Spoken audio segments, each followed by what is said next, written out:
যুক্তরাষ্ট্রের সঙ্গে ক্রমবর্ধমান উত্তেজনার মধ্যেই নিজেদের আকাশসীমা বন্ধ করে দিয়েছে ইরান। দেশটির সরকার নোটিশ টু এয়ারম্যান নোটেম জারি করে জানায়, হরমুজ প্রণালী ও আশপাশের এলাকায় ভূপৃষ্ঠ থেকে 25,000 ফুট উচ্চতা পর্যন্ত সব ধরনের বিমান চলাচল নিষিদ্ধ করা হয়েছে। নোটেমে আরও সতর্ক করে বলা হয়েছে, 25,000 ফুটের নিচে কোনো বিমান দেখা গেলে সেটিকে লক্ষ্যবস্তু করা হতে পারে। আকাশসীমা বন্ধের পাশাপাশি হরমুজ প্রণালী ও তার আশেপাশে লাইভ ফায়ার সামরিক মহড়া চালানোর ঘোষণাও দিয়েছে ইরান। এই ঘোষণা আসে এমন এক সময় যখন গত 26 জানুয়ারি মার্কিন বিমান বাহিনীর যুদ্ধজাহাজ ইউএসএস আব্রাহাম লিঙ্কনের নেতৃত্বে একাধিক রণতরী বড় একটি বহর মধ্যপ্রাচ্যের জলসীমায় প্রবেশ করেছে।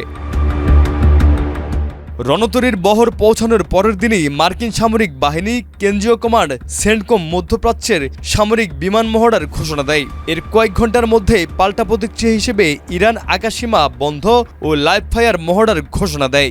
2016 সালে ডোনাল্ড ট্রাম্প প্রথম মেয়াদে যুক্তরাষ্ট্রের প্রেসিডেন্ট হওয়ার পর ইরানে পরমাণু প্রকল্প নিয়ে ওয়াশিংটনের সঙ্গে তিক্ততা শুরু হয় তেহরানের। দ্বিতীয় মেয়াদে ট্রাম্প ক্ষমতায় ফেরার পর সেই উত্তেজনা আরও গভীর হয়। গত বছরের জুন মাসে ইরানের পরমাণু প্রকল্পকে ঘিরে যুক্তরাষ্ট্র ও ইসরায়েলের সঙ্গে 12 দিনের সংঘাতে জড়িয়ে পড়ে তেহরান।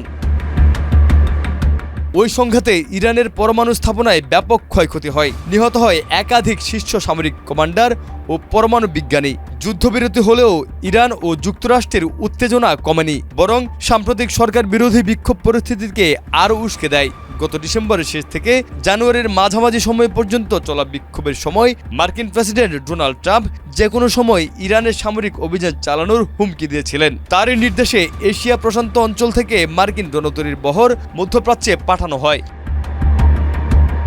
বিশ্লেষকরা বলছেন, অন্যতম গুরুত্বপূর্ণ নৌপথ হরমুজ প্রণালীতে এই লাইভ ফায়ার মহড়ার আন্তর্জাতিক বাণিজ্য ও বৈশ্বিক জ্বালানি বাজারে বড় প্রভাব ফেলতে পারে।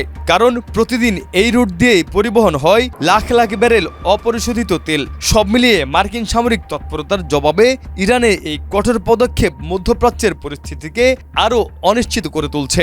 এখন প্রশ্ন, এই উত্তেজনা কি সরাসরি সংঘাতের দিকে গড়াবে? নজর রাখছে বিশ্ব। নিউজ ডেস্ক, মাই টিভি।